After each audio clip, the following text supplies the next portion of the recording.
Mother-in-law and husband kicked out black wife with newborn triplets, until her hidden millionaire father showed up with a yacht. Her husband and his mother threw her out with 3 newborn babies. Right there in front of the neighbors, just days after giving birth to triplets, standing barefoot on the driveway with a diaper bag and nothing else. "You're not one of us," his mother said. "Take those babies and leave." And her husband? He said nothing. Just stood there watching his wife bleed through her clothes, watching her beg, watching her break. The neighbors filmed it. His mother smiled. And Coraline stood there alone, 3 infants crying in her arms with nowhere to go. But what they didn't know, what nobody knew, was that her father had been watching. And he wasn't just any father. He was the man who owned everything they thought was theirs. Every dollar keeping their business alive. Every contract keeping their estate running. Every piece of power they flaunted. It all flowed from him. And in exactly 2 hours, a luxury yacht would dock behind their house. Security would roll up to those gates. And the family who threw her out like trash would realize they had just made the biggest mistake of their lives. What happened next shattered everything they believed about power, race, and who really owned what. But before we dive into this story, I need you to do something for me. If you believe new mothers deserve protection and dignity, especially black women who are constantly dismissed and discarded like Coraline, hit that subscribe button right now. Because people like Jessica Thompson, people who throw out vulnerable women and laugh about it, they're counting on you to stay silent. They're counting on good people to do nothing. So if you're not like Jessica, if you don't stand with cruel mother-in-laws who destroy families, prove it. Subscribe. And drop a comment below. Type "Coraline deserves better" if you believe no woman should ever be treated like this. Only people who side with Jessica won't comment. Don't be like Jessica. Now relax, get comfortable, and let me take you back to where it all started. The morning sun rose over the Thompson estate like fire spilling across glass. The ocean glittered behind the property, waves rolling in with that soft, rhythmic sound that rich people paid millions to wake up to. Seagulls called. Palm trees swayed in the coastal breeze. The marble driveway gleamed like it had been polished overnight by invisible hands. Everything looked perfect. Everything was about to shatter. Coraline stood on that driveway barefoot, her body still aching from childbirth 6 days ago. 6 days. Her gray cotton dress clung to her skin, damp with sweat and something else, blood. She was still bleeding. The doctor said it was normal. The doctor also said she needed rest, needed help, needed support. The doctor said a lot of things that clearly didn't matter to the people standing in front of her now. But here she was, standing, barely. The triple stroller sat beside her, all 3 of her babies strapped in and crying. Not the soft, fussy cry of sleepy newborns. This was the sharp, desperate wail of hungry, hot, confused infants who could feel their mother's panic seeping through her skin like poison. Caleb, Isaiah, Zara, 1 week old. And already, the world was teaching them that cruelty could wear expensive clothes and a smile. 10 feet away, standing in the shade of the columned entryway like royalty surveying garbage, was Jessica Thompson, Coraline's mother-in-law. Jessica wore white linen. Crisp, elegant, untouchable. Her blonde hair was swept into a perfect chignon, not a strand out of place. Her diamond earrings caught the morning light every time she tilted her head, which she did often, like she was posing for a portrait titled Cruelty in Couture. Her arms were crossed. Her lips curved into something that might have been a smile if smiles weren't supposed to carry warmth. And beside her, like a shadow that had forgotten how to be a man, stood Drew, Coraline's husband, the man who had whispered, "I love you," 1,000 times in the dark. The man who had held her hand during ultrasounds and cried, actually cried, when they found out it was triplets. The man who had promised, sworn on everything, that his family would accept her, that love was stronger than their prejudice, that he would always protect her. He wouldn't look at her now. His hands were shoved deep in his pockets like he was trying to disappear into his own body. His jaw was clenched so tight she could see the muscle twitching beneath his skin. His eyes, those soft brown eyes she'd fallen in love with at a coffee shop 4 years ago, darted everywhere. The driveway, the gardens, the sky, anywhere except toward her. And that silence, that cowardly, suffocating silence, was louder than anything his mother could ever say. "Did you hear me, Coraline?" Jessica's voice sliced through the air, sharp and cold as surgical steel. "I said take your things and leave." Coraline blinked. Her vision swam. The heat pressed down on her skull like a vice tightening with every breath. One of the babies, Caleb, she thought, though exhaustion had blurred her ability to tell them apart by sound, screamed louder, his tiny fists punching the air. "Jessica," Coraline whispered, her voice cracking like glass under pressure. "Please. I just had the babies. I can't even walk without pain. Where am I supposed to go?" Jessica tilted her head. Diamonds flashed. That smile widened. "That," she said slowly, savoring every syllable like fine wine, "is not my concern." The words landed like a slap. Coraline's knees buckled. She grabbed the stroller handle to keep herself upright, her knuckles turning white, her nails digging into the padded foam. "Drew," she said, louder now, desperation bleeding into her voice. "Drew, please.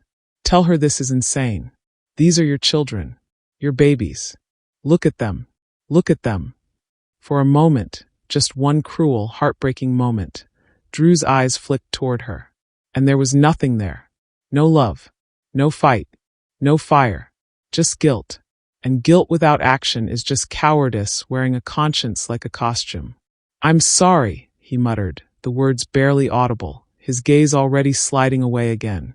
2 words. That's all he gave her. 2 empty, hollow, useless words. Jessica laughed. It was a short, sharp bark of a sound that echoed across the driveway and seemed to ripple through the air like shockwaves. "Sorry doesn't change anything, dear," she said, stepping forward into the sunlight, her shadow stretching toward Coraline like something predatory. "Now leave. Before I call security and have you removed like the trespasser you are." Trespasser.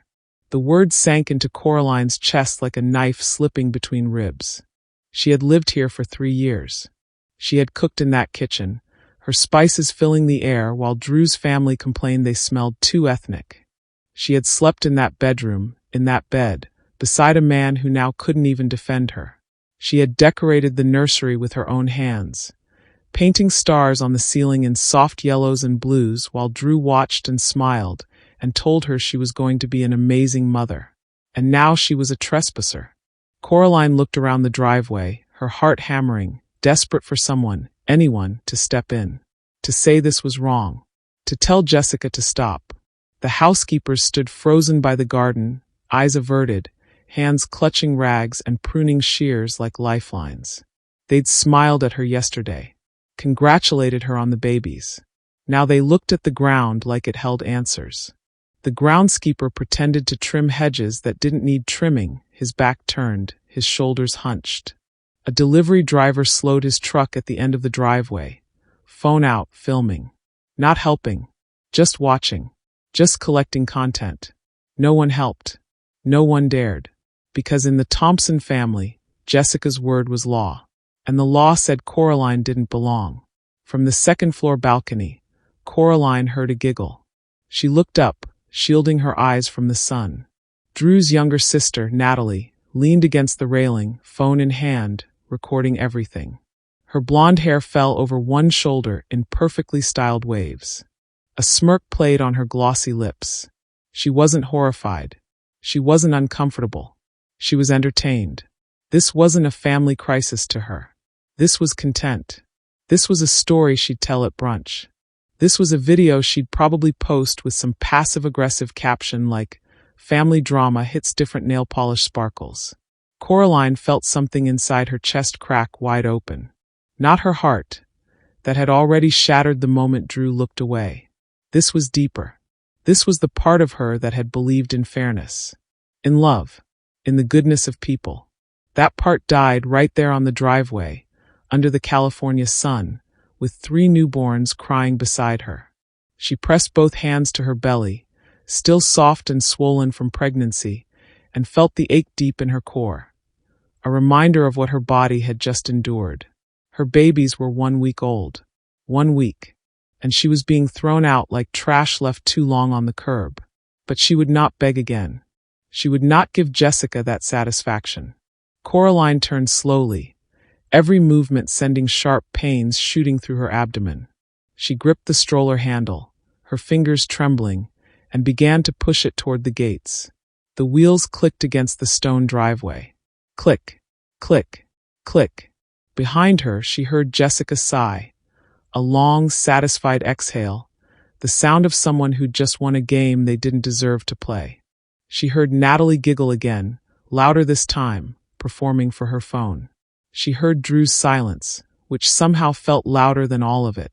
And when the tall iron gates clanged shut behind her, locking her out of the place she'd called home for 3 years, Coraline finally let herself break. She collapsed onto the curb, the stroller beside her, and sobbed. Not quietly, not gracefully, not the kind of crying you do when you want to maintain dignity. She sobbed the way a woman sobs when everything she believed in has been ripped away. When the person she trusted most in the world chose his mother over his wife and children. When her body was still healing from bringing life into the world, and the world had already decided she wasn't worth protecting. The neighbors slowed their morning jogs. Some whispered behind their hands.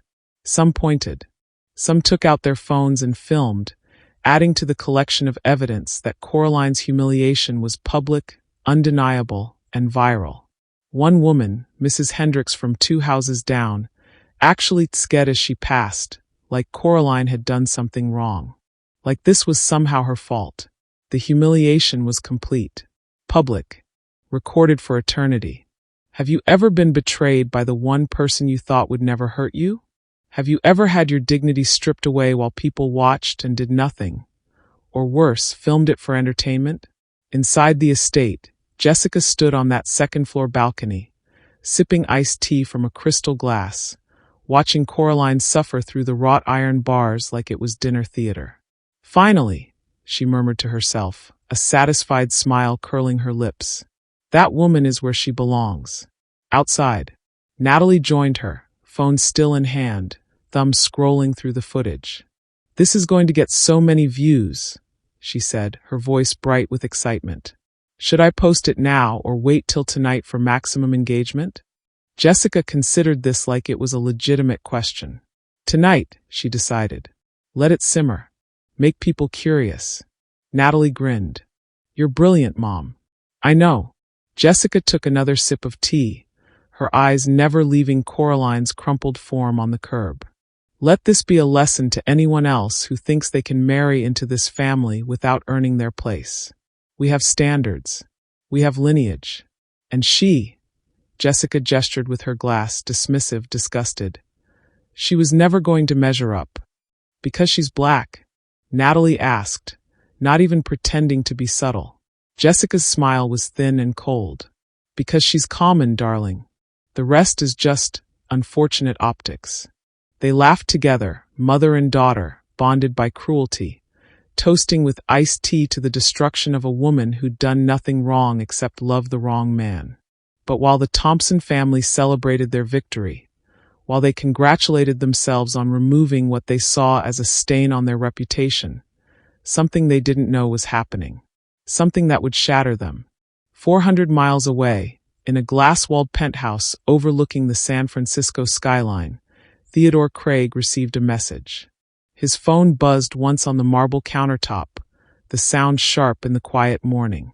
He was pouring coffee, French press, single origin Ethiopian, the kind of quiet luxury that doesn't need to announce itself because it simply is. He glanced at the screen. The message was from a contact he paid very well to stay invisible, a woman who lived 2 houses down from the Thompson estate and sent him updates he never asked for but always appreciated. It read, "Coraline removed from residence. Infants with her. Condition distressed. Video evidence attached." Theodore set the coffee pot down slowly, carefully, like a man defusing a bomb. He picked up the phone, and for 5 full seconds he stared at the attached photo. His daughter, Coraline, sitting on a curb barefoot, her face buried in her hands. 3 newborns in a stroller beside her, their tiny mouths open mid-cry. Her shoulders shaking. His expression didn't change. But his eyes did. They went cold. Colder than Jessica Thompson, in all her cruelty, could ever dream of being. Theodore Craig was not a man who raised his voice. He didn't need to. He had built an empire in silence. Shipping, ports, real estate, offshore trusts, private equity, tech investments that quietly reshaped industries. He owned things that people didn't even know could be owned. Influence that operated in shadows. Power that never had to announce itself. And he had done it all for one reason: to protect his daughter. He had stayed hidden, lived quietly, operated through intermediaries and shell companies, so that Coraline could live freely. So she wouldn't be targeted for his wealth. So she could fall in love, get married, build a life without the weight of his name pressing down on her like gravity.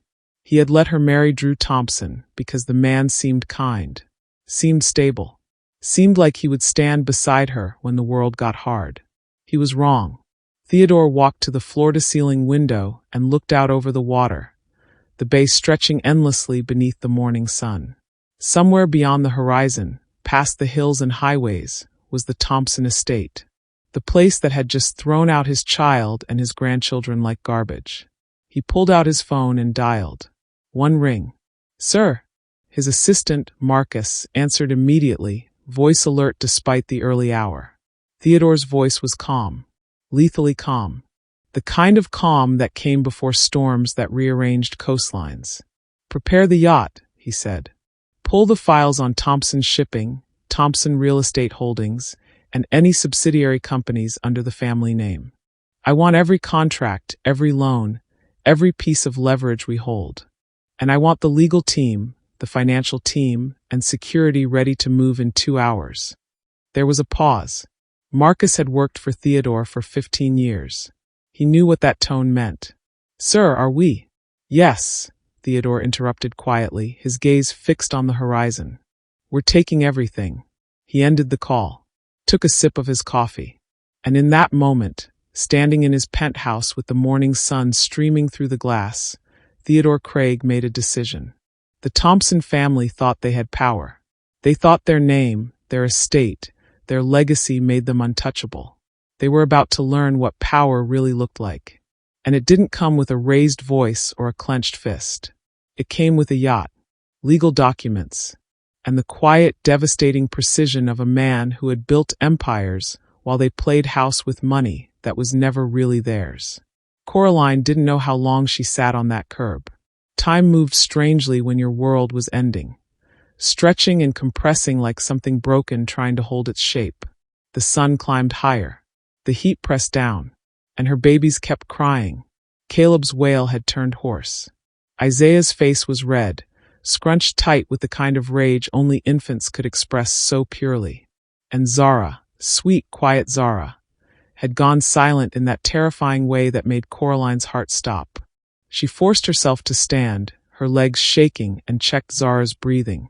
The baby's chest rose and fell. She was just exhausted. They all were. "I know," Coraline whispered, her voice cracking. "I know, babies. I know you're hungry. I know you're hot. Mama's going to fix it. I promise. I promise." But even as the words left her mouth, she didn't know if she could keep that promise. She had $23 in her purse. No credit cards. Drew had canceled them yesterday, she realized now, preparing for this moment. No car. It was in his name. No phone plan. Also his name. He'd been methodical. Planned. This wasn't a spontaneous decision by Jessica. This was calculated. Coraline looked back at the estate one more time. The gates were closed. The windows reflected sunlight like dead eyes. And somewhere inside, Drew was probably telling himself he'd done the right thing. That it was necessary. That his mother knew best. She wondered if he could hear the babies crying from inside. She wondered if he cared. A car slowed beside her, a silver Mercedes, windows tinted dark. For one desperate second, Coraline thought maybe someone was stopping to help. Maybe someone had seen what happened and had a conscience. The window rolled down. It was Mrs. Carmichael, Jessica's tennis partner. "You know," the woman said, her voice dripping with false sympathy, "if you'd just known your place, this wouldn't have happened. You can't force yourself into families like the Thompsons, dear. They have standards." Coraline stared at her. No words came. What could you say to cruelty disguised as advice? Mrs. Carmichael smiled, thin, satisfied, and rolled the window back up. The Mercedes pulled away, leaving Coraline standing in a cloud of exhaust. That's when something inside her shifted. Not broke, it was already broken. This was different. This was the moment she stopped waiting for someone to save her and realized she'd have to save herself. She pulled out her phone, no service, but the camera still worked. She opened the front-facing camera and looked at herself for the first time since being thrown out. Her eyes were swollen. Her face was streaked with tears and sweat. Her dress clung to her, damp and stained. She looked like exactly what she was. A woman who'd just given birth, been betrayed and discarded. She looked human. And suddenly, she understood something Jessica and Drew never would. There was power in truth, in showing the world exactly what they'd done. Coraline switched the camera around and took a photo of the Thompson estate. The closed gates, the pristine driveway, the cold perfection of it all. Then she took a photo of herself and the babies in the stroller, their faces red from crying, her exhaustion written in every line of her body. She saved the photos. Someday, she thought, someday these would matter. But right now she needed to move. The babies needed shade, food, safety. She needed medical attention. The bleeding hadn't stopped, and a dizzy fog kept creeping into the edges of her vision. She pushed the stroller forward, one step at a time, away from the estate, away from Drew, away from everything she'd believed her life would be. The sidewalk stretched endlessly ahead of her. Houses on either side, million-dollar homes with manicured lawns and luxury cars in driveways. But they all looked the same now. Cold, closed. Fortresses of people who'd rather film suffering than stop it. "Excuse me." Coraline turned. A young woman stood there, early 20s, wearing scrubs with a hospital ID clipped to her pocket. She had kind eyes. The first kind eyes Coraline had seen all morning. "Are you okay?" the woman asked, stepping closer. "I saw what happened. I was jogging past and I couldn't leave without checking on you." Coraline's throat tightened. She tried to speak, but all that came out was a sob. The woman, her name tag read Shanice, moved quickly. Okay, it's okay. Do you have somewhere to go? Family? Friends?" Coraline shook her head. I have a father, but I haven't spoken to him in months. I don't even know if he'd." "Call him," Shanice said firmly. "Right now. Whatever happened between you two, I guarantee he'd want to know about this. About his grandkids." Coraline hesitated. Her relationship with her father had always been complicated. He was protective, sometimes too protective. She'd wanted independence, wanted to prove she could build a life without his money, without his influence. And look where that got her. Her hands trembled as she pulled up his contact. The last message between them was from 3 months ago, her telling him she was pregnant with triplets, him responding with a simple, "I'm here if you need me." She'd been too proud to need him then. She needed him now. She pressed call. The phone rang once, twice, 3 times. Then his voice, deep, calm, achingly familiar. "Coraline?" And just hearing him say her name broke something loose inside her. The wall she'd been holding up all morning crumbled. "Daddy," she whispered, her voice small and broken. "Daddy, I need help." There was a pause. 1 second of silence that felt like an eternity. Then, "Where are you?" "Outside Drew's house. They threw me out. They threw me out with the babies and I don't know what to do. I'm bleeding and the babies won't stop crying and..." "Coraline." His voice cut through her panic like an anchor dropping into chaos. "Steady. Absolute. Listen to me. You're going to be okay. I'm going to fix this. Stay exactly where you are. Help is coming. Do you understand me?" "Yes," she breathed. "Say it again." Help is coming. Good girl. Now stay on the line with me. I'm making calls, but I'm not hanging up. You're not alone anymore. Coraline sank back down onto the curb, phone pressed to her ear, and for the first time that morning, she felt something other than despair. She felt the first tremor of what was about to happen, because 400 miles away, Theodore Craig was already moving. And when men like him moved, the world rearranged itself to get out of the way. Inside the Thompson estate, Jessica poured herself another glass of iced tea, completely unaware that her entire world was about to collapse. And somewhere in the distance, a yacht was being prepared. Justice was coming, and it would arrive on the water. Theodore Craig didn't believe in wasted movement. Every action had purpose. Every decision had weight. And right now, every second mattered. He stood in his penthouse, phone pressed to his ear, listening to his daughter's ragged breathing on the other end. She wasn't speaking anymore, just breathing, in and out, like she was trying to remember how. "Coraline," he said gently, "talk to me. Tell me about the babies." A pause. Then, "They're so small, Dad. So small, and they keep crying and I don't have anything to feed them. No bottles. No formula. Jessica wouldn't even let me pack their things." Theodore's jaw tightened. He made a note, Jessica Thompson. "Remember that name." "What are their names?" he asked, keeping his voice soft, grounding her. "Caleb, Isaiah, Zara." Her voice cracked on the last name. "They're 1 week old, and already the world is teaching them that they're not wanted." "They are wanted," Theodore said firmly. "By you. By me. And that's all that matters. The people who don't want them don't deserve them." He heard her breath hitch, half sob, half laugh. "When did you get so wise?" "I've always been wise. You just stopped listening when you turned 16. This time she did laugh, small and broken, but real. Theodore smiled despite everything. "That's my girl. Now listen. I have people coming. They'll be there in 40 minutes. A doctor, security, everything you need. But Coraline." "Yeah, I need you to trust me. Can you do that?" Silence. Long enough that he wondered if she'd hung up. Then, "I never stopped trusting you, Dad. I wanted to do it on my own. I wanted to prove I could build something without your help. And you did," Theodore said quietly. "You built a family. 3 beautiful children. That's everything. The rest, the house, the money, the name, that was never real. You understand that now, don't you?" "Yeah," she whispered. "I understand." "Good. Now hold on. Help is coming." Inside the Thompson estate, Drew stood at his bedroom window, staring out at nothing. He could see the gates from here. Could see the empty stretch of driveway where, just an hour ago, his wife had stood with their children, begging him to say something. And he'd said nothing. His phone sat on the nightstand, vibrating with messages from his mother's friends, his sister's social circle, people congratulating him on finally handling the situation. Like his wife was a problem to be solved. Like his children were collateral damage.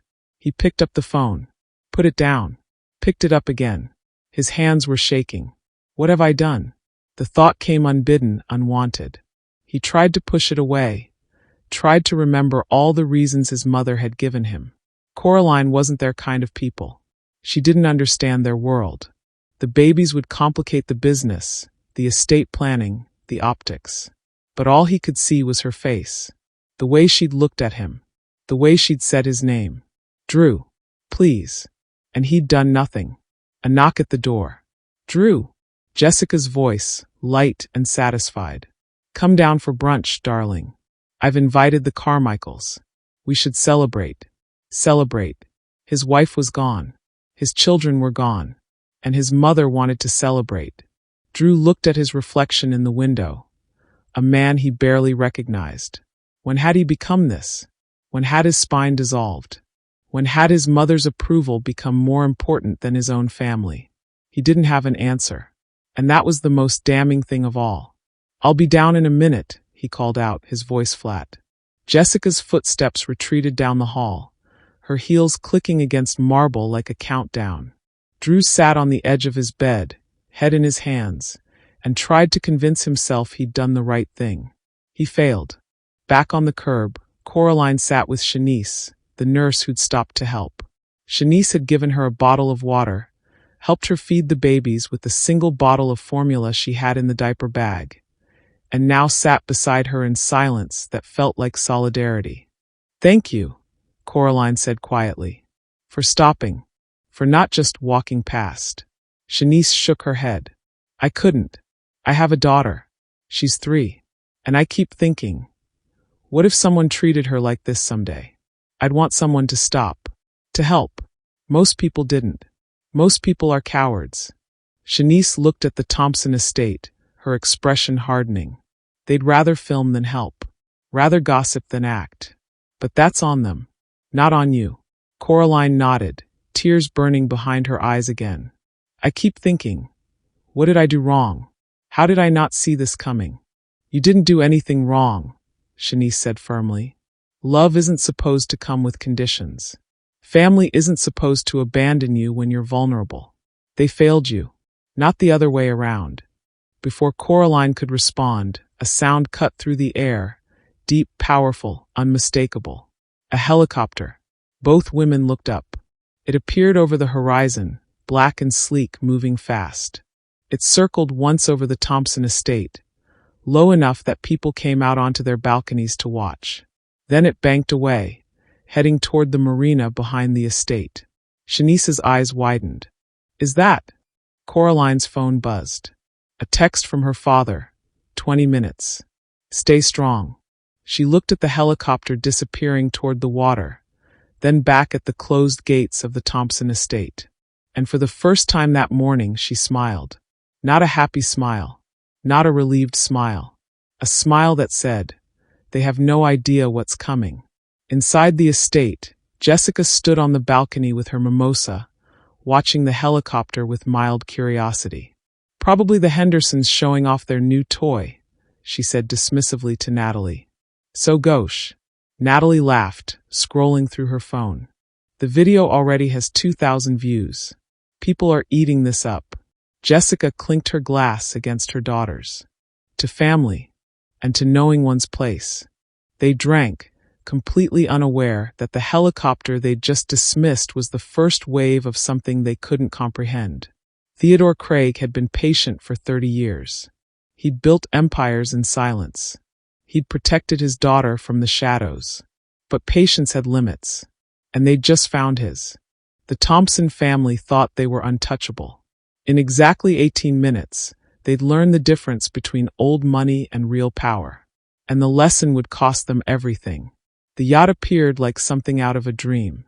No, not a dream. A reckoning. It cut through the water behind the Thompson estate with the kind of quiet power that didn't need to announce itself. 150 feet of gleaming white and polished chrome, moving through the private marina like it owned the ocean itself. Because in a way it did. The neighbors noticed first. Mrs. Hendricks, who'd sked at Coraline earlier, stood on her balcony with her mouth open. The Carmichaels stopped mid-toast on their patio. Even the gardeners paused, shears frozen mid-cut, staring at the vessel that dwarfed every other boat in the marina. And on the deck, visible even from a distance, stood a man. Tall, still, dressed in a charcoal suit that probably cost more than most people's cars. His silver hair caught the sunlight. His posture radiated the kind of authority that came from building empires, not inheriting them. Theodore Craig had arrived, and he hadn't come alone. 2 black SUVs pulled up to the marina entrance, flanking the yacht's position. Men in dark suits emerged, not aggressive, not rushing, just present in the way that made people instinctively move aside. A woman in a cream blazer stepped out carrying a leather briefcase. Legal team. Another car pulled up behind them. Medical personnel. This wasn't a rescue. This was an operation. Coraline saw it all from the curb, her phone still pressed to her ear, her father's voice steady in her ear. "Do you see the yacht?" "Yes," she breathed. "Good. Walk toward the marina. The side entrance, not the main gate. Security will meet you there." "Dad, I can barely." "You can," he said firmly. "You're stronger than you know." Walk, Coraline. I'm watching you. She looked up. Even from this distance, she could see him on the deck, phone to his ear, looking in her direction. He'd come for her. After everything. After the distance she'd put between them, after the months of silence, after her stubborn insistence on doing everything alone, he'd come. Shanice helped her stand, helped her guide the stroller toward the marina. Each step sent pain shooting through Coraline's body, but she kept moving, one foot in front of the other. The babies had finally quieted, exhausted into sleep. Behind them, inside the Thompson estate, chaos was beginning to bloom. Jessica's mimosa glass slipped from her hand. It shattered on the balcony tile, champagne and orange juice spreading like a stain, but she didn't notice. She was staring at the yacht, at the convoy of vehicles, at the coordinated precision of it all. "Who is that?" she whispered. Natalie's phone was already out, camera zooming in. "I don't know, but this is insane. Should I go live?" "No," Jessica snapped, grabbing her daughter's wrist. For the first time that morning, fear crept into her voice. "Put the phone down." "But Mom, the views." "I said put it down." Drew appeared in the balcony doorway, his face pale. "Mom, there are security teams at the marina entrance. They're blocking access. And someone's asking for you." Jessica turned sharply. "Who?" "They won't say. Just that it's regarding property matters and immediate legal action." The blood drained from Jessica's face. Property matters. Legal action. Those weren't casual words. Those were the words that preceded audits, investigations, repossessions. Those were the words that dismantled families like hers. "This is a mistake," she said, but her voice wavered. "It has to be. We own this estate outright. The marina access is ours. They can't just—" "Mrs. Thompson?" A new voice, calm and professional. They all turned.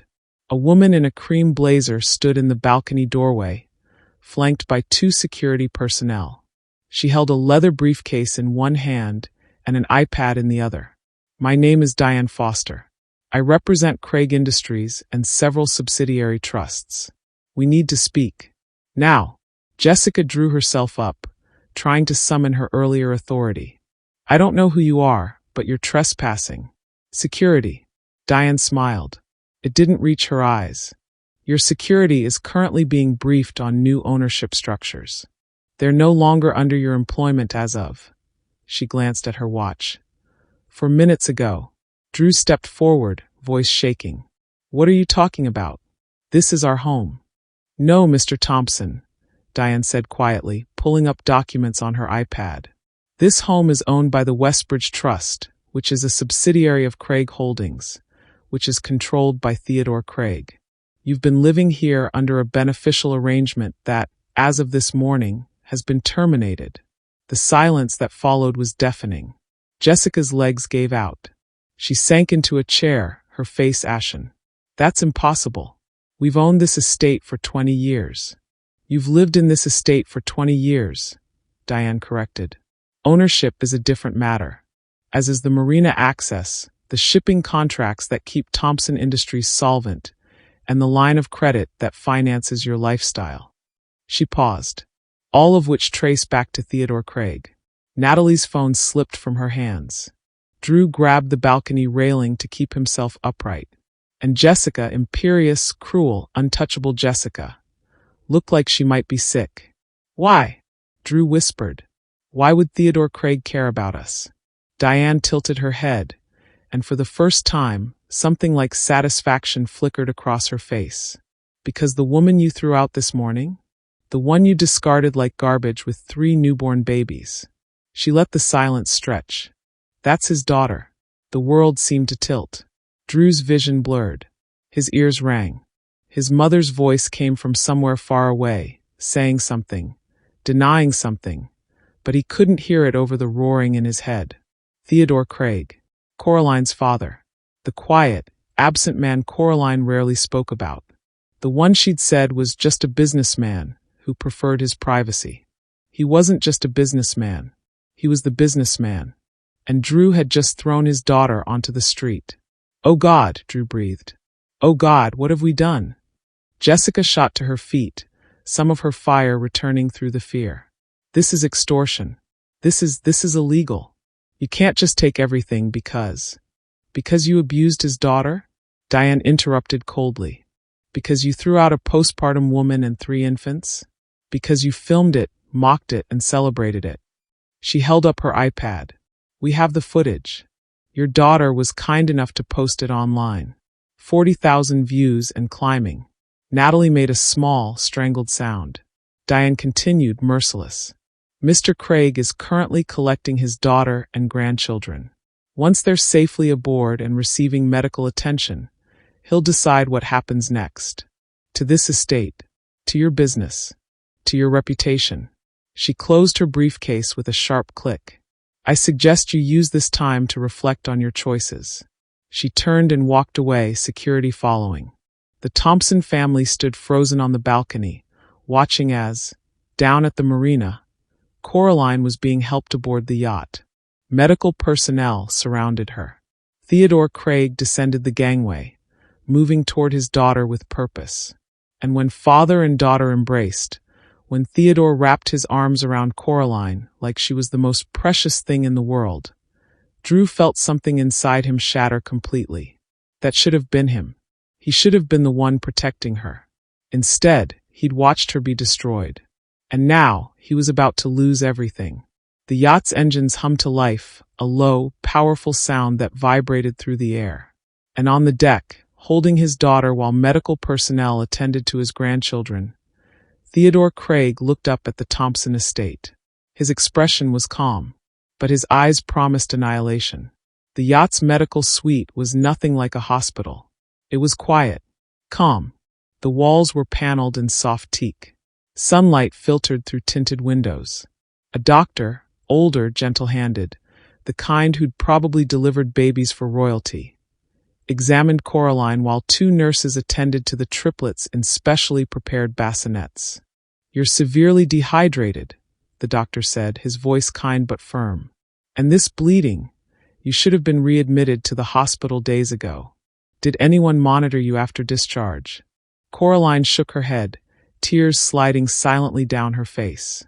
His mother said I was fine, that I was exaggerating, that black women are built for this. The doctor's jaw tightened. He'd heard that phrase before, knew the deadly myth behind it. You're getting 4 fluids now, and you're not leaving this yacht until I'm satisfied you're stable. Understood? Yes, she whispered. He patted her hand gently and moved to check the babies, leaving Coraline alone with her father. Theodore sat beside her bed, still in his suit, looking slightly out of place in the medical room, but refusing to leave. He held her hand, weathered, strong, the hand that had held hers when she learned to walk, when she graduated, when her mother died. The hand she'd pulled away from when she insisted on marrying Drew. I'm sorry, Coraline said, her voice breaking. I'm so sorry, Dad. You warned me. You said his family would never accept me, and I didn't listen. I thought love would be enough. I thought. Stop. Theodore's voice was firm but not harsh. You have nothing to apologize for. Love should be enough. In a just world, it would be. You're not wrong for believing that. They're wrong for proving otherwise. But the babies. A sob cut her off. They threw out their own grandchildren. What kind of people? People who've never struggled, Theodore said quietly. People who've never had to build anything themselves. People who mistake inheritance for achievement. He squeezed her hand. They're small, Coraline. Small and scared. And now they're learning what happens when small people attack the wrong family. Coraline looked at him, really looked at him for the first time in months. What are you going to do? Theodore smiled. It wasn't warm. What I should have done the moment you called me crying 3 years ago because his mother called you an unfortunate choice at Thanksgiving. He stood, kissed her forehead. I'm going to remind them that mercy is a privilege, and they just lost that privilege. He walked toward the door, then paused. Rest. Let the doctors work. Your babies are safe. You're safe. And when you wake up, this nightmare will be over. Dad. He turned. Thank you for coming. His expression softened, just for a moment. Coraline, I would burn the world down for you. Never doubt that. Then he was gone, moving with purpose toward the yacht's conference room where his legal and financial teams waited. Back at the Thompson estate, the dominoes were already falling. Drew sat in his father's old study, surrounded by documents he'd never bothered to read. Contracts, trusts, financial agreements that suddenly made horrifying sense. Every major deal Thompson Industries had closed in the past 15 years traced back to shell companies that, when you followed the thread far enough, led to Craig Holdings. Every line of credit, every loan extension, every lucky break that had kept the business afloat during rough patches. It was all him. Theodore Craig had been propping up their entire life, and they'd never known. No, Drew had never asked. Had never questioned why a mid-tier shipping company suddenly got contracts with major ports. Had never wondered why their estate, mortgaged to the hilt after his father's gambling debts, had mysteriously been refinanced under favorable terms. He'd just assumed it was the Thompson name, the legacy, the birthright. It was none of those things. It was his wife's father, quietly protecting his daughter by protecting her husband's family. And Drew had repaid that kindness by throwing Coraline onto the street. "Oh God," he whispered, pressing his palms against his eyes. "Oh God, oh God, oh God." A knock at the door. His mother entered without waiting for permission, her face pale but her spine still straight. Jessica Thompson didn't crumble easily. "We need to fix this," she said. Drew looked up at her, and for the first time in his life, he saw her clearly. Not as the strong matriarch who always knew best. Not as the guardian of family legacy and standards. As a bully. A cruel, insecure bully who'd torn apart his family to maintain some imaginary superiority. "Fix this?" he repeated, his voice hollow.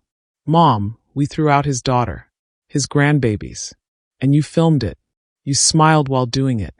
She never told us who he was. Would it have mattered?" Drew stood, knocking his chair back. "Would you have treated her differently if you knew? Or would you have just been smarter about hiding your cruelty?" Jessica's mouth opened. Closed. For once, she had no answer. "We destroyed her," Drew continued, his voice rising. "We took a woman who'd just given birth, who was bleeding and in pain, and we threw her out like garbage. And you know what the worst part is? I watched. I watched you do it, and I said nothing. You did what was necessary. I abandoned my wife." The words echoed off the mahogany walls. "I abandoned my children. And for what? For you. For this house. For a business that apparently isn't even really ours." Jessica flinched like he'd struck her. Drew sank back into the chair, all the fight draining out of him. "What kind of man does that make me?" The silence stretched between them. Mother and son. Two people realizing too late that their values had led them somewhere monstrous. Finally, Jessica spoke, her voice smaller than he'd ever heard it. "What do we do?" Drew looked out the window toward the marina, where the yacht still sat, engines humming, a fortress of power they couldn't touch. "I don't know if there's anything we can do," he said quietly. "But I have to try. I have to at least try to apologize. He'll destroy us. We destroyed ourselves." Drew stood, straightening his shirt with trembling hands. "Theodore Craig is just making sure everyone sees it." He walked toward the door. "Where are you going?" Jessica asked, fear creeping into her voice. Drew looked back at his mother. This woman who'd shaped his entire life, who'd convinced him that some people were simply better than others, that some loves were acceptable and others weren't. "To beg," he said simply. "To beg my wife for forgiveness I don't deserve." And for the first time in 43 years, Drew Thompson walked out of a room while his mother was still speaking. On the yacht, Theodore sat at the head of a glass conference table, surrounded by his team. "Status," he said simply. Diane pulled up documents on the screen. "Thompson Industries loses their port contracts at midnight. The estate reverts to trust ownership at dawn. We've frozen all lines of credit. Their business accounts will be accessible for payroll only. We won't punish their employees for the family's sins." Theodore nodded. "And the social aspect?" A younger team member, someone from PR, spoke up. The video Natalie posted has been shared 43,000 times. The comments are not favorable to the Thompsons. Several news outlets are requesting interviews with the mystery yacht owner. I assume we're declining. For now, Theodore leaned back. Let them panic. Let them wonder. Fear of the unknown is often more effective than revealed consequences. And if they try to contact Coraline? Theodore's expression hardened. They don't get within 100 yards of her. Ever. Make sure security understands that's non-negotiable. The team nodded, made notes, began dispersing to execute their tasks. Only Diane remained. Theodore, she said quietly, using his first name in the way only old friends could. What's the endgame here? How far are you willing to go? Theodore looked out at the water, at the estate in the distance, at the empire of cruelty that had broken his daughter. As far as necessary, he said. They threw out a new mother and 3 infants. They filmed it. They celebrated it. He turned to face her. I want them to understand what they've lost. Not just financially. I want them to feel it. The way Coraline felt it when those gates closed behind her. Diane studied him. And if they apologize, if Drew comes begging, then he'll learn that some apologies come too late. Theodore's voice was ice. You don't get to abuse someone until consequences arrive, then suddenly discover your conscience. Even if Coraline wants to forgive him? That made Theodore pause. He was quiet for a long moment. Then I'll support her decision, he finally said. But I won't forget, and I won't stop watching. If he ever makes her feel that way again. He didn't finish the sentence. He didn't need to. Outside, the sun was beginning to set, painting the water in shades of gold and blood. And somewhere between the yacht and the estate, Drew Thompson walked alone toward the marina gates, rehearsing apologies he knew would never be enough. The reckoning had only just begun. Drew stood at the marina gates for 10 minutes before he found the courage to press the intercom button. His finger hovered over it, trembling.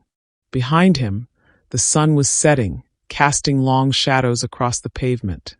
Ahead, the yacht sat in the water like a judgment, gleaming, powerful, untouchable. Everything he wasn't. Finally, he pressed the button. A voice answered immediately, clipped and professional. State your business. Drew's voice cracked. He cleared his throat. I need to speak to Coraline. Please. I'm her husband. I just need 5 minutes. Silence. Long enough that Drew thought they'd disconnected. Then, wait there. The intercom went dead. Drew waited. 5 minutes became 10. 10 became 15. The sun sank lower. Security personnel moved past him without acknowledgement, carrying supplies onto the yacht. No one looked at him. No one spoke to him. He'd never been invisible before. It was terrifying. Finally, a figure appeared on the yacht's deck. Not Coraline. A man. Tall, silver-haired, wearing a suit that probably cost more than Drew's car. Theodore Craig. Even from this distance, Drew could feel the weight of his gaze. This was a man who'd built empires, who controlled shipping routes and port authorities and financial instruments Drew barely understood. This was Coraline's father, and Drew had thrown his daughter away. Theodore descended the gangway slowly, deliberately. Each step measured. When he reached the gate, he didn't open it.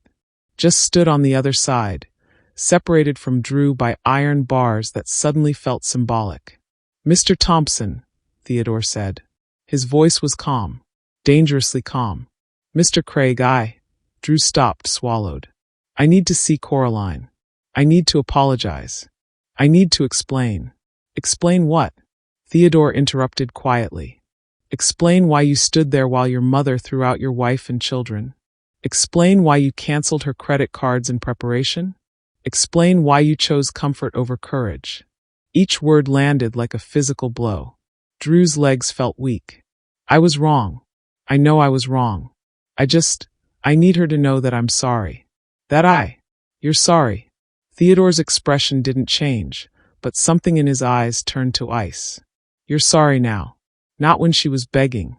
Not when she was bleeding. Not when your children were crying. Now, when you've discovered there are consequences. That's not, isn't it? Theodore stepped closer to the gate. Tell me, Drew. If I were just a truck driver, if I had no money, no power, no ability to take everything from you, would you be standing here right now? Or would you still be in that house, convincing yourself you did the right thing? Drew opened his mouth, closed it, because the honest answer, the devastating, soul-crushing answer, was that he didn't know. And Theodore saw it in his face. That's what I thought, Theodore said softly. You're not sorry you hurt her. You're sorry you got caught. You're sorry there are consequences. There's a difference. No, Drew said desperately. No, I love her. I love my children. I made a mistake, a terrible mistake, but I love them. Love. Theodore's voice dropped even lower, forcing Drew to strain to hear. Let me tell you about love, Mr. Thompson. Love is what made me stay out of my daughter's life when she asked for space, even though it killed me. Love is what made me protect your family's business for years, just so she wouldn't see her husband fail. Love is what brought me here the second she called, no questions asked. He paused, letting the words sink in. Love is action, Drew. Not words you say when it's convenient. And you stood there silent while the woman carrying your children, your flesh and blood, was discarded like trash. Don't talk to me about love. Drew felt tears streaming down his face. He didn't wipe them away. Please, he whispered. Please let me see her. Let me try to make this right. She's sleeping, Theodore said. She's sleeping because for the first time in days, she feels safe. She's receiving medical care that should have been given to her in that house. Her children are being fed, changed, monitored by professionals. She doesn't need to see you right now. When then? When can I? When she decides, Theodore interrupted firmly. If she decides, this isn't about your timeline anymore. You don't get to hurt her and then demand immediate forgiveness because it makes you feel better. She gets to heal. On her terms. At her pace. Drew sank to his knees on the pavement, all pretense of dignity gone. I destroyed everything, he said, voice breaking. I destroyed my family, my marriage, my children's lives. And for what? For my mother's approval? For a legacy that isn't even real. Theodore looked down at him, and for the first time, something other than ice flickered in his eyes. Not forgiveness. Not sympathy exactly. Recognition. You're finally asking the right questions, Theodore said quietly. But asking them doesn't erase what you did. The real question is, what are you going to do now? Drew looked up, confused. I don't understand. You have a choice, Theodore said. You can go back to that house and let your mother convince you this is all my fault. That Coraline somehow brought this on herself. That you're the victim here. Or, he paused, or you can become the man you should have been. The man who stands up to his mother. The man who protects his family regardless of consequences. The man your children deserve as a father. How? Drew whispered. How do I do that? That's not my job to tell you, Theodore said. I'm not here to save you, Drew. I'm here to save my daughter. What you do with your life is your choice. But understand this. He leaned closer to the gate, his voice dropping to barely above a whisper. If you ever hurt her again, if you ever make her feel the way she felt this morning, there won't be a place on this earth you can hide. I don't care if she forgives you. I don't care if she takes you back. I will be watching. Always. And next time, I won't just take your business and your house. The unspoken threat hung in the air. Drew nodded, throat too tight to speak. Theodore straightened, adjusted his cuffs. Go home. Think about who you want to be. And pray that my daughter has more mercy in her heart than you showed her this morning. He turned and walked back toward the yacht, each step deliberate and final. Drew remained on his knees, watching him go, watching the gate that wouldn't open, watching everything he'd lost walk away in a charcoal suit. Behind him, a car pulled up. His mother's Mercedes. The window rolled down. Drew! Jessica's voice, sharp with impatience. Get up. You're making a scene. This is embarrassing. Drew looked back at her. At this woman who'd shaped his entire life. Who'd taught him that some people mattered more than others. Who'd convinced him that cruelty was acceptable if it maintained order.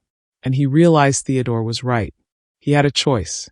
He stood slowly, wiping his face. Walked to the car. But he didn't get in. "Drew, what are you?" "I'm not coming home," he said quietly. Jessica blinked. "Don't be ridiculous. Where else would you go?" "I don't know," Drew said honestly. "But I can't be in that house right now. I can't look at that nursery. I can't walk past the gates where I watched my wife collapse. I can't pretend this is normal. You're being dramatic. I threw out my family." The words exploded out of him. "My wife. My newborn children. I threw them out, and I did nothing while you smiled about it. That's not dramatic, Mom. That's monstrous. And I was part of it." Jessica's face hardened. "So this is my fault? I was protecting our family." "No," Drew interrupted, something hardening in his voice. "No, you don't get to do that. I made my own choice. I stood there silent. That's on me. But I'm not making that choice anymore." He stepped back from the car. "When you're ready to apologize, really apologize, to Coraline, when you're ready to acknowledge what you did was wrong, then maybe we can talk. But until then, I don't want to see you." Jessica's mouth fell open. In 43 years, her son had never spoken to her this way. "You'll regret this," she said coldly. "You're throwing away everything." "I already did that," Drew said quietly. "This morning, when I chose you over them. I'm just trying to figure out if there's any way to undo it." He turned and walked away, leaving his mother sitting in her Mercedes, alone and furious. He didn't know where he was going, didn't have a plan, but for the first time that day, he felt like he could breathe.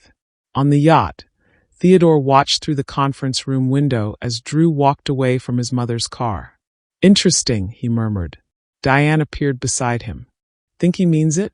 "Time will tell," Theodore said. "Words are easy, especially when you've lost everything.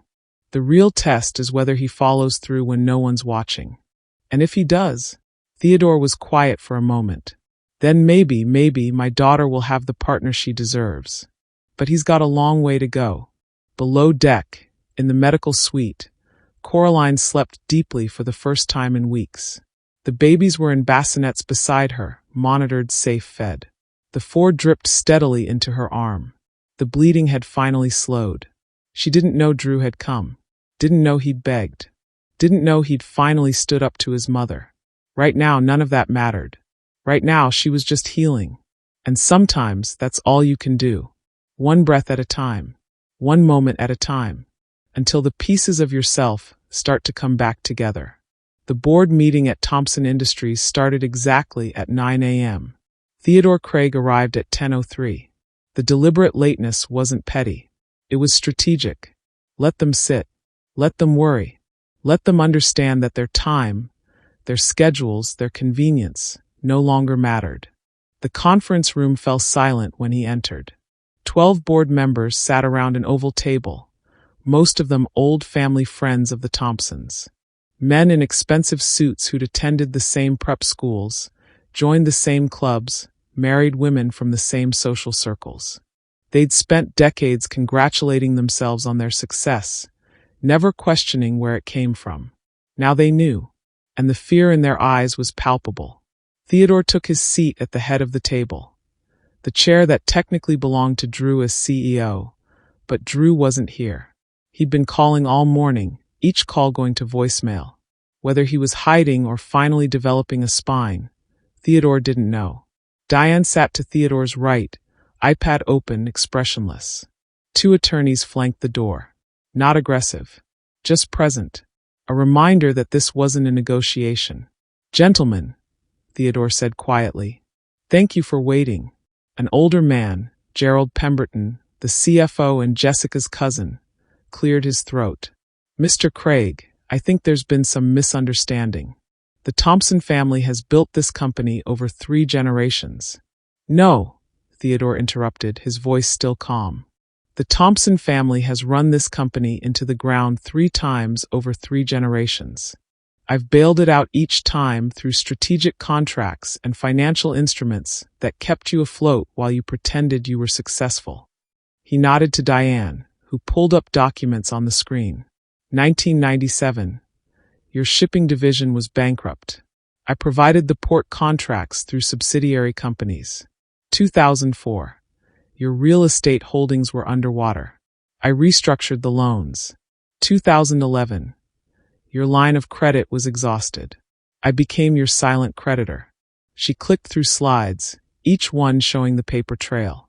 Every quarter for 15 years, I've been the reason this company exists. The silence was suffocating. Why? Someone finally asked. Why would you do that? Because my daughter married into your family, Theodore said. And I wanted her to be happy. I wanted her husband to succeed. I stayed invisible so she could have a normal life, free from the complications my wealth brings. He leaned forward. But you couldn't even give her basic human dignity. You threw her out, postpartum, bleeding, with 3 newborns because she didn't fit your aesthetic, because her skin was the wrong color, because you valued appearances over humanity. Gerald shifted uncomfortably. That was a family matter. A private. Nothing is private when you film it and post it online, Diane interrupted coldly. 93,000 shares and counting. Your private family matter is currently trending with the hashtag Thompson shame. Another board member, younger, spoke up nervously. Mr. Craig, we had nothing to do with what happened to your daughter. That was Jessica and Drew's decision. And you all benefited from it, Theodore said. You sat in this room for 3 years watching how they treated her. The comments, the exclusion, the casual cruelty. And you said nothing. You're not innocent. You're complicit. He stood, buttoning his suit jacket. Effective immediately, all contracts between Craig Holdings and Thompson Industries are terminated. You have 60 days to find alternative arrangements. After that, you're on your own. Panic rippled through the room. That will bankrupt us. We have employees, families depending on. You can't just. I can, Theodore said simply. And I am. You built your empire on my foundation and treated my daughter like garbage. Now you get to see what you're actually worth without me. Gerald stood, face red. This is revenge. Pure revenge. You're destroying innocent people's livelihoods because your daughter couldn't handle. Theodore moved so fast the attorney stepped forward reflexively. But he didn't touch Gerald. He just stood close enough that the older man had to look up to meet his eyes. Finish that sentence, Theodore said, his voice dropping to something dangerous. Go ahead. Tell me what my daughter couldn't handle. Tell me how a woman who just pushed 3 human beings out of her body couldn't handle being thrown onto the street. Tell me how she's weak. I want to hear you say it. Gerald's mouth opened. Closed. No words came. That's what I thought. Theodore stepped back. This isn't revenge. This is consequences. You're finally experiencing the natural result of your choices. Welcome to accountability. He walked toward the door, then paused. One more thing. The estate you all enjoyed for parties and gatherings? Also mine. You have 30 days to remove any personal items stored there. After that, anything remaining becomes property of the Craig Family Trust. Where's Drew supposed to go? Someone asked desperately. That, Theodore said, is Drew's problem to solve. He's an adult. He made adult choices. Now he gets to live with them. He left the room, Diane and the attorneys following, leaving 12 board members sitting in stunned silence among the ruins of everything they'd built on borrowed power. Outside, in the parking lot, Diane finally spoke. You know this will make enemies. I already have enemies, Theodore said. Now they just know not to hide it. His phone buzzed. A message from the medical team on the yacht. Coraline asking about visitors. What should we tell her? Theodore stared at the message for a long moment. Then he called the yacht directly. The nurse answered. Let me speak to my daughter, he said. A moment later, Coraline's voice came through, stronger than yesterday. Dad, you're asking about visitors. I need to see him, she said quietly. I need to see Drew. Not because I forgive him. Not because I want him back, but because I need to say things. And I need to say them to his face. Theodore closed his eyes. This was what he'd feared.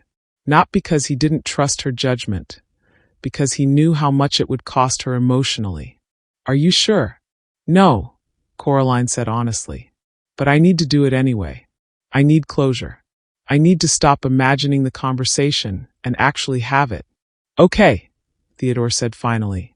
But security stays in the room. And the second you want him gone, he's gone. No arguments. Understood. Understood. And Coraline, you don't owe him anything. Not forgiveness. Not explanation. Nothing. This is for you. Not him. I know, Dad. Theodore ended the call and looked at Diane. Call Drew. Tell him he has 1 hour this afternoon. Supervised. And if he makes her cry, I'll throw him off the yacht myself. Diane allowed herself a small smile. With pleasure. An hour later, Drew stood at those marina gates again, this time being allowed through. His hands shook as he walked the gangway. He'd rehearsed what he wanted to say 1,000 times. Every version sounded hollow. Security led him to a sitting room on the main deck. Not the medical suite. Coraline had been moved to a recovery area, dressed in comfortable clothes, looking stronger than he'd seen her in months. But when her eyes met his, he saw something that made his chest cave in. Nothing. Not anger. Not love. Not even hatred. Just emptiness. Like he was a stranger. Coraline, he began, his voice breaking immediately. She held up a hand. I'll talk. You'll listen. When I'm done, you can say whatever you need to say. But I go first.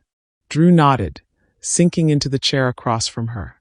Security stood by the door, silent and watchful. Coraline took a breath. When we got married, you promised me something. You promised that your family would come to accept me. That love would be enough. That you would stand beside me no matter what they said or did. Her voice was steady, but her hands trembled slightly. I believed you. I built my entire life around that promise. Drew opened his mouth. She shook her head. I'm not done. For 3 years, I endured your mother's comments. The little digs about my hair, my food, my family, my background.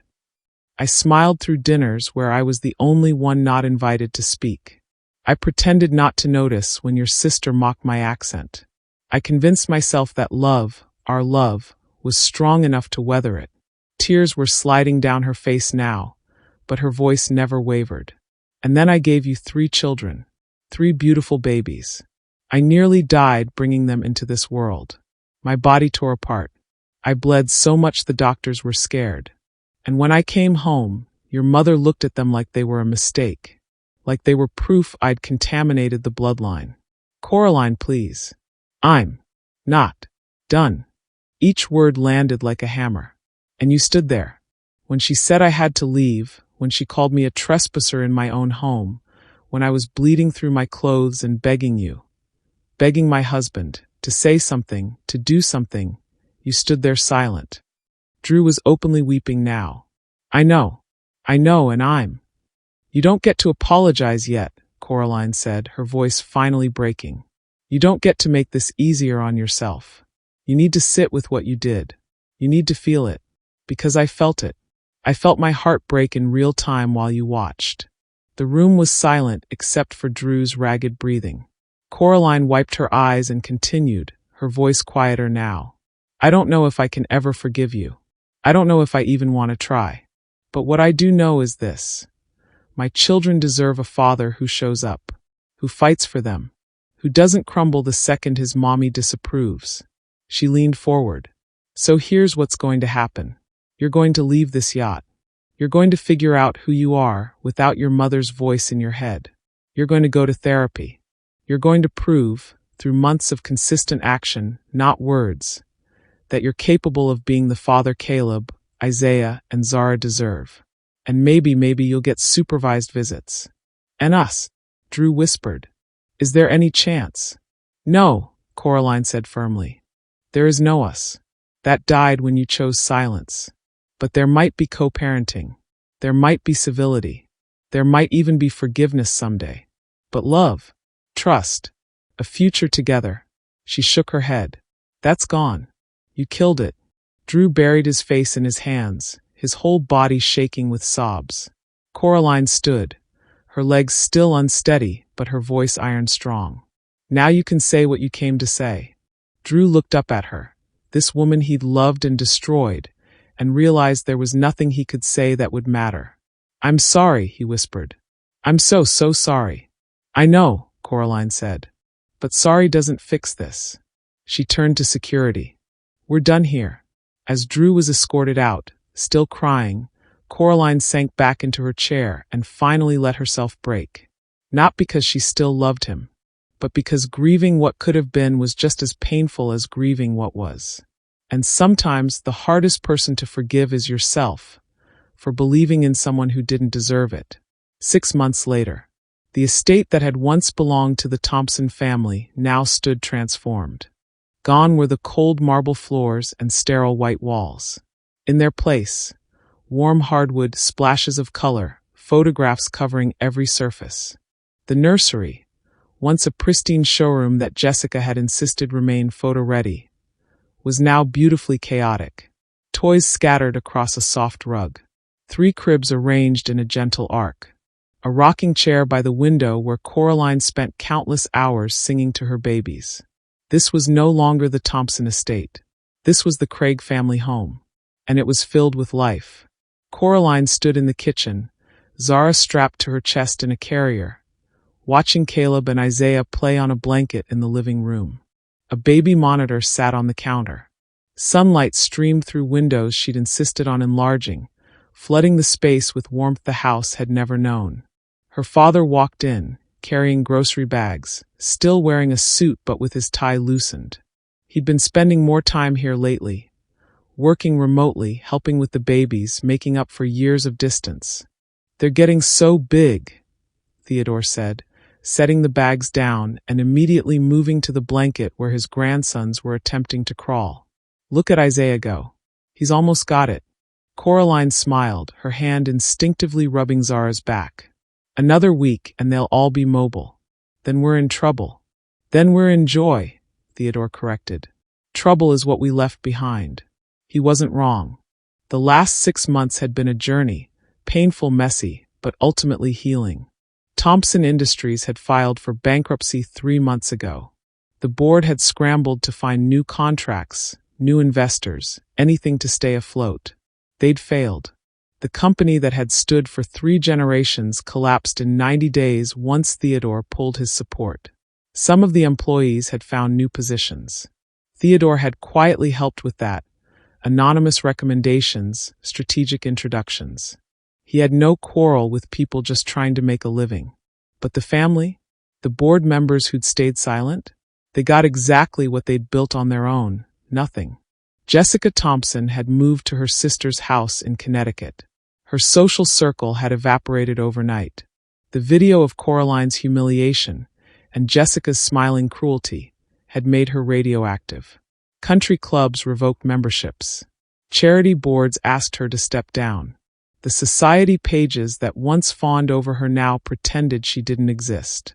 She called Coraline once, 2 months ago. Not to apologize. To demand that Coraline fix this with her father. Coraline had hung up without saying a word. And then she'd blocked the number.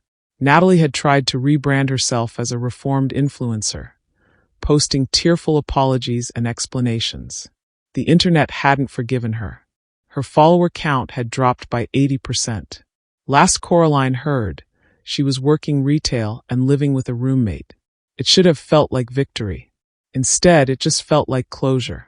And Drew was the complicated piece. He'd done exactly what Coraline demanded. Found an apartment. Started therapy, real therapy, twice a week. Cut off contact with his mother. Got a job working in logistics for a shipping company that had no idea who his family was. He sent updates every week. Not to Coraline. She'd been clear she didn't want direct contact yet. But to Theodore, who read them carefully and passed along anything Coraline needed to know. Drew had met his children exactly 4 times in 6 months.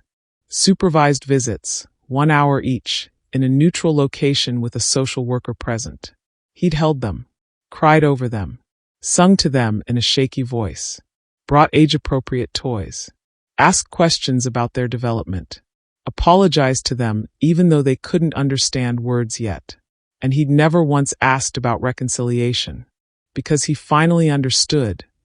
This wasn't about what he wanted anymore. He requested another visit, Theodore said carefully, pulling Coraline from her thoughts. Next week.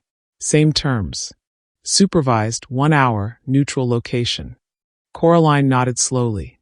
What does Dr. Patterson say? Dr. Patterson was Drew's therapist, who provided monthly summaries to ensure the children's well-being. That he's doing the work. Genuinely. That he's confronting patterns he learned from his mother, processing his cowardice, and building accountability. Theodore paused. She thinks he's sincere. Whether that's enough is up to you. It's not about enough, Coraline said quietly.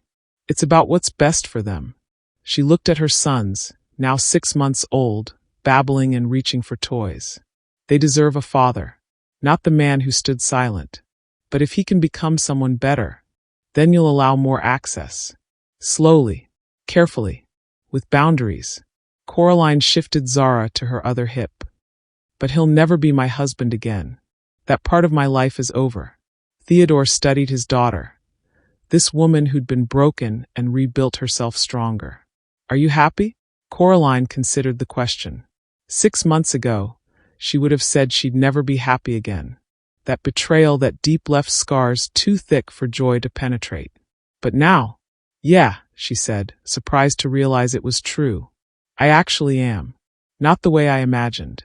Not the picture-perfect family I thought I was building. But this. She gestured around the kitchen, at her babies, at her father helping Isaiah stack blocks. This is real. This is mine. No one can take it from me. Theodore smiled, and it reached his eyes. Your mother would be so proud of you. Coraline's throat tightened. You think? I know. She always said you had steel in your spine. You just hadn't needed it yet. He stood, walking over to kiss his daughter's forehead. Now the world knows it too. That evening, after the babies were asleep and Theodore had retired to the guest house he'd built on the property, Coraline sat on the back patio overlooking the marina. The yacht was still docked there, a permanent reminder of the day everything changed. Theodore had offered to move it, but Coraline asked him to keep it. Not as a symbol of revenge, as a symbol of being saved. Her phone buzzed. A message from Shanice, the nurse who'd stopped to help her that terrible morning. They'd become friends over the months, meeting for coffee, sharing stories about motherhood and resilience.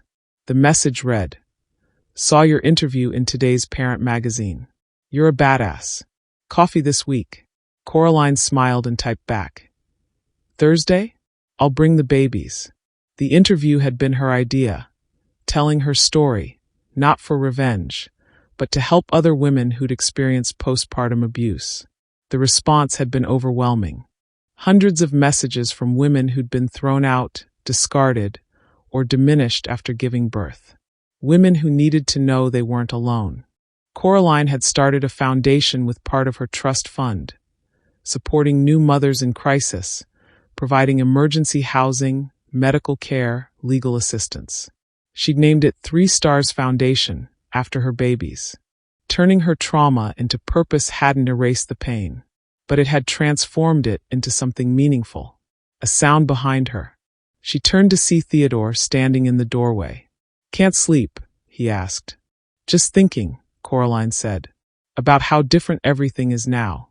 Theodore joined her on the patio. 2 chairs overlooking the water. Different bad or different good? Different real, Coraline said. I spent so long trying to fit into a world that didn't want me. Trying to make myself smaller, quieter, more acceptable. And it almost destroyed me. But it didn't. No, Coraline agreed.